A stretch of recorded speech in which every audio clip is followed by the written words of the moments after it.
And welcome back to another episode on the Glory Race podcast. It's your boy Don Benito, and we are going to be talking about the 10 players that are going out, the 10 players that are supposed to be leaving Manchester United this season. And honestly, the list is tricky because there are some names in there that you'll be thinking, this guy probably will leave, and then this one, is he going to leave or not? So let's jump straight into it. All right. So the Manchester Evening News has reported that Manchester United are planning an overhaul. Now, before I proceed with this conversation, I need you to understand something about Manchester United news. Is that during international breaks, there's all kinds of news, all kinds of stories that are out there. It all depends on who you follow and the source. And we were expecting a lot of news around Manchester United during this international break. We're expecting a lot of interviews from players, which, by the way, I've not seen many of, which is shocking. I was expecting to see a couple of strong interviews, like we normally usually do, but we haven't seen any of that. But keeping with that theme, Manchester United apparently have got 10 players that they want to get rid of at Manchester United. Who are these 10 players, you ask yourself, or you ask? Some of these players, you know them. Some of these players, you just be like, but why do they have to make it seem like these guys are because we hardly see some of these players, but some of these players hardly play. So why are we even having this conversation? But it is important because Manchester United need funds. Manchester United need to sell players to buy players. That's the motto. That's the excuse that they're giving us. FFP and PSR rules, you need to sell to buy, blah, blah, blah. So that's what they're doing right now. So keeping with that, there's a list of players that are tipped to leave. Now, number 1, Tom Heaton, goalkeeper. We respect him, a lot of us. We know him. He did well during the Ole season. I think he did well. So during the Eriksen and Rangnick season, he did play some games for us. But that's just as much as it is. He's old. We need to get rid of him. So he's one guy that's going to go. I don't know if we're going to recruit, have any money. Nah, maybe it's just going to be released. But he's number 1, and he's a goalkeeper. Number 2, it's Lindelof. His contract is ending this summer. I do not expect Manchester United to extend his contract, because Manchester United did the same nonsense with Luke Shaw. They did the same nonsense with, was it Marcus Rashford? When they give them an extension and then these guys just tank. So we don't need to do the same. We don't need to make the same mistake. So with Victor Lindelof at the moment is weighing up his options. He's saying that he's comfortable at Manchester United. Now that should tell you a lot. A lot of players love being at Manchester United. That should say a lot. So he's comfortable there. So no plans. If anything were to happen with Lindelof, I think we're going to find out more about it in the summer during that window. But right now, I don't think it's going to be like, Christian Eriksen has been speaking throughout this international break, saying that he's weighing up his options. He loves Manchester United. He came and did a job, but they're not communicating with him. And he's taking that as, okay, I need to look for work elsewhere. Now, it has been reported that Ajax, his former club, are looking into bringing him in. That'll be very interesting. I have a very special place in my heart for Eriksen. I love Eriksen, so he can do whatever the hell he wants to do. He can go if he wants to stay and still take away. If he stays, it means that he's signing a new contract, but under new terms, new salary. So if he wants to take a pay cut, hey man, I'll keep Eriksen. I'm sorry, I like Eriksen, I really do. Casemiro is the next player. Casemiro, we know him. He has spoken and he was very clear that he's happy at Manchester United, at Manchester. His family, his daughters, they are happy. And Casemiro is left with maybe 2 years in his contract.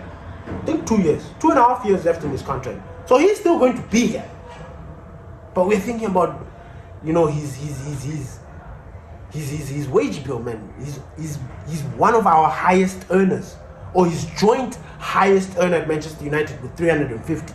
That is a lot of money. And for somebody who doesn't look like he's going to be part of the future, we need to make a decision on that. Now, I'm not going to sit here and say sell Casemiro, because I have the utmost respect for Casemiro.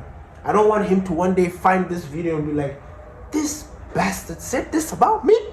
Joking. I love Casemiro. I have respect for him. And I really don't have bad things to say about Casemiro. But the only thing that I can say is that, listen, we need another Casemiro.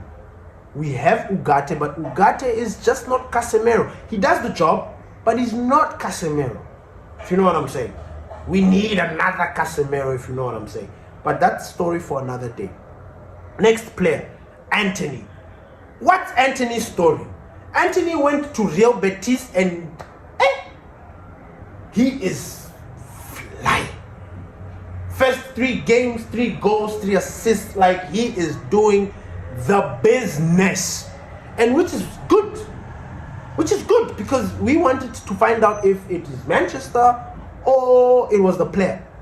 Now, Antony's situation is very, very tricky. I told you, or I said, the last time he got criticized for doing the Antony the spin, his spin, I call it the Antony the spin, because we don't know.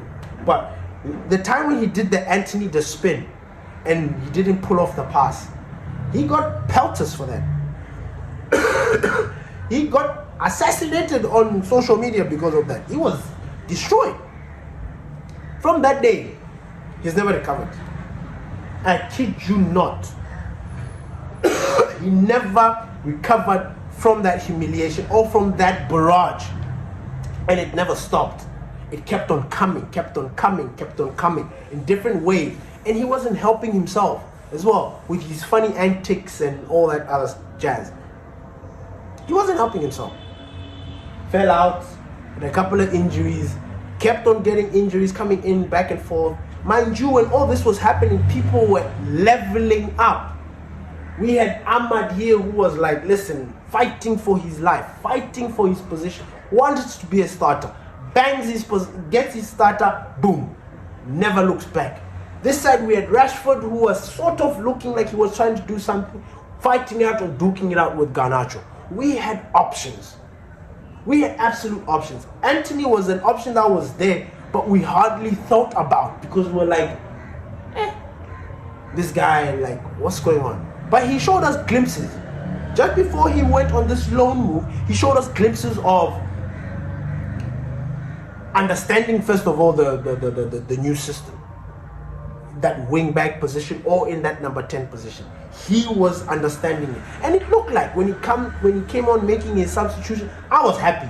I don't know about you guys, but I was happy with Antony's cameos. Right? So then he goes to Betis, and that's where all hell breaks loose. This is where now he has this moment. Antony now is the face of La Liga. Can you imagine? The face of La Liga. Antony the spin. The guy who was in our, he's not the face of La Liga. Now, you can look at that and interpret it however you want to interpret it. You can look at it and say, maybe La Liga is not that strong. Because I kid you not, if Antony comes back and fails to do the things that he's doing in La Liga right now, it will just emphasize and prove the point that everybody keeps on saying. That La Liga, very technical, very, very technical league. But the pace and the stamina and the aggression and the level is not very high as compared to the Premier League.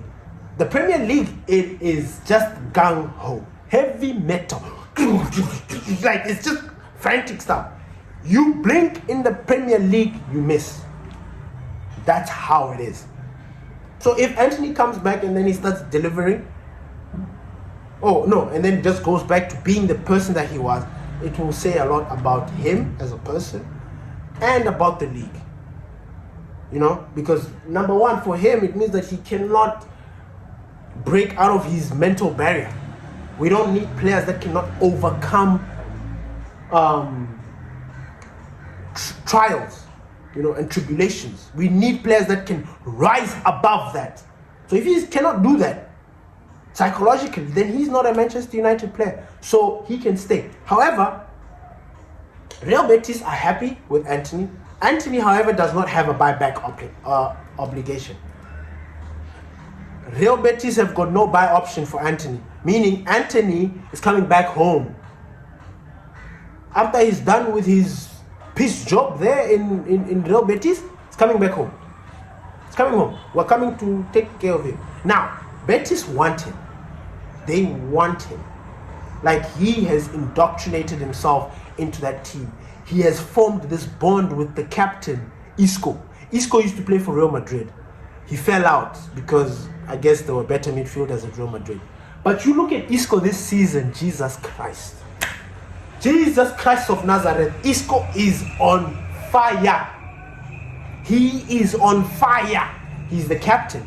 To make matters worse, Antony the Spin is adding the cherry on top for Isco. They are unstoppable. They are a duo that is just unbelievable. It is lovely to see. I enjoy watching Betis. It's crazy. Because I'm enjoying seeing Antony happy. I want to see, so I have this thing in my mind where I'm like, okay, Antony, I'm happy, but in the same time, I'm like, bro, you need to come and do this for us. You really need to, because if you don't, you gotta bounce. We've got no use for you. We've got no use for you. You have to leave. So yeah. So Real Betis are making an inquiry. They're having conversations with Manchester United. Pellegrini, the manager, he loves Antony. Antony was he was the signing.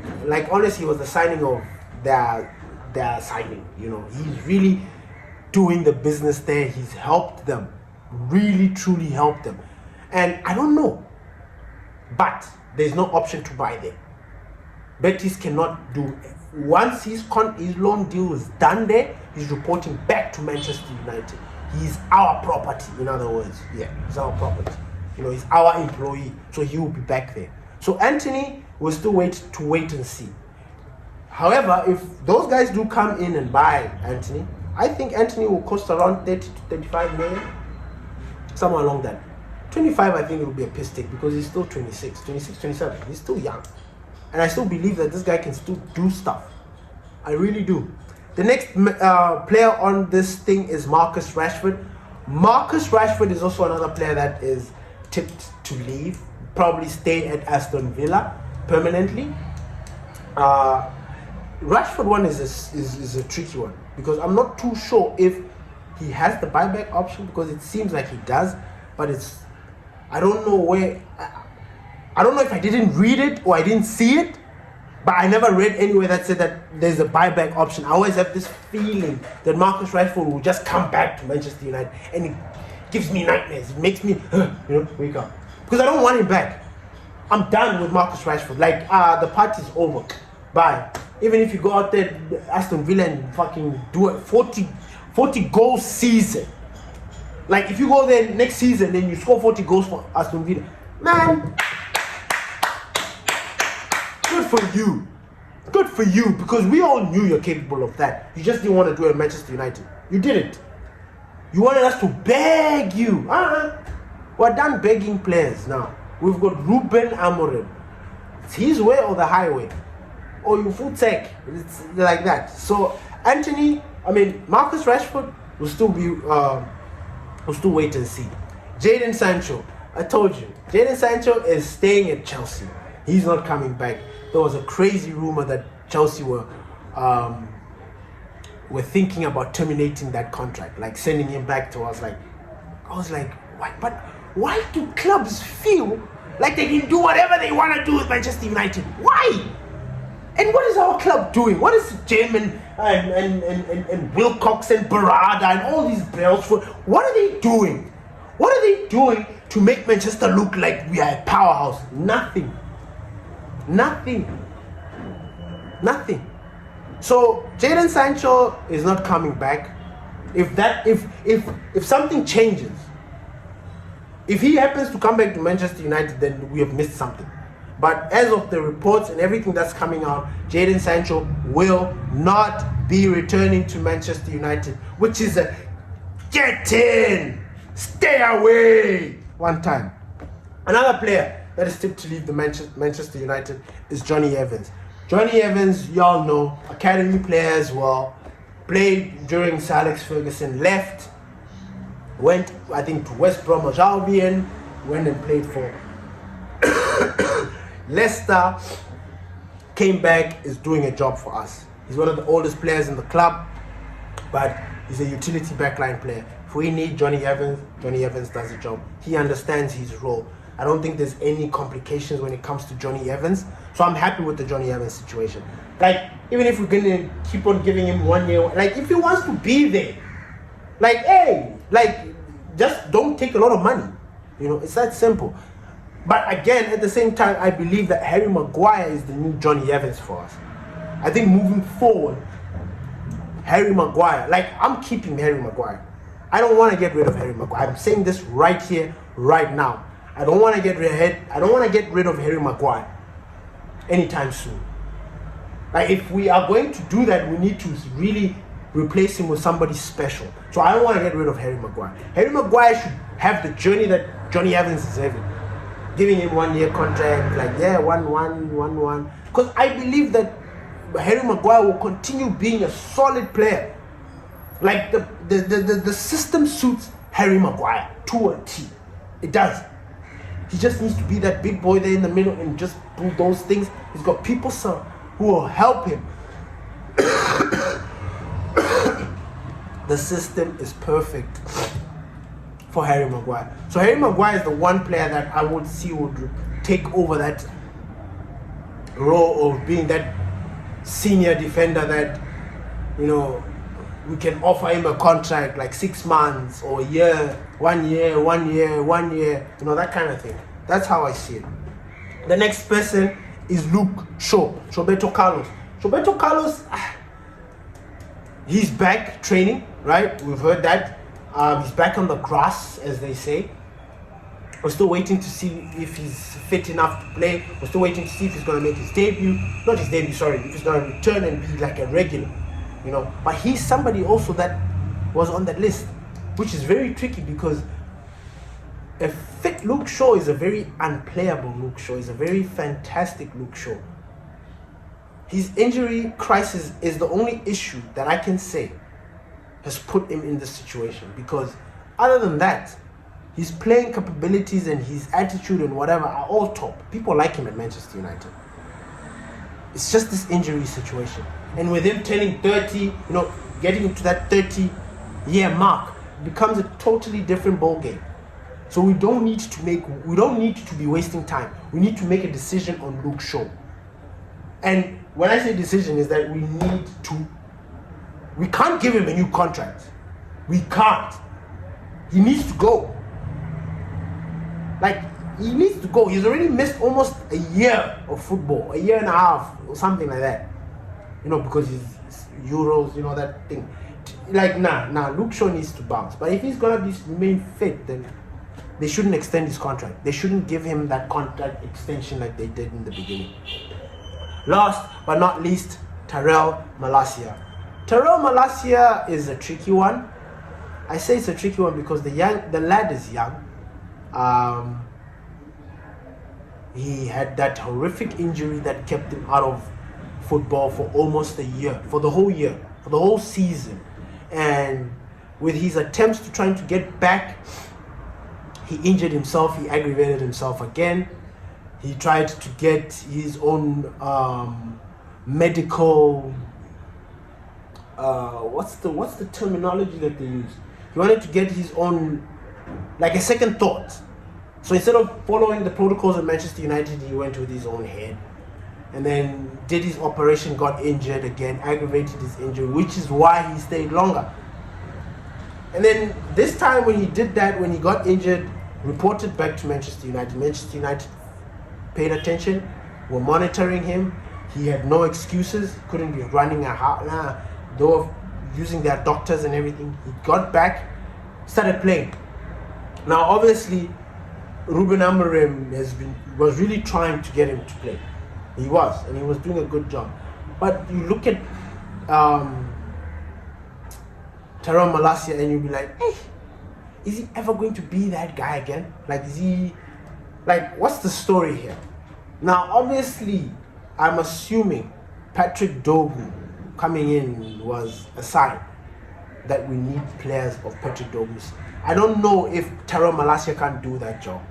Maybe he's a traditional left back, because we bought him to be the understudy to Luke Shaw when we were playing the 4-2-3-1 with 4 defenders. But now we are playing with the 3 defenders. So it's completely different. So I understand why Tyrell Malacia could be finding himself a new home in the near future. So those are the 10. Is there any other player that I missed that you think should be on this list? Do you think that any of these players are going to leave? Or do you think that next season, we're still going to have maybe 5 or 6 or 4 or 5, 6 players, or these players on this list still at Manchester United? Please drop a link. Please drop your comments below. Thank you for listening to the Glory Rest podcast. It's your boy, Don Benito.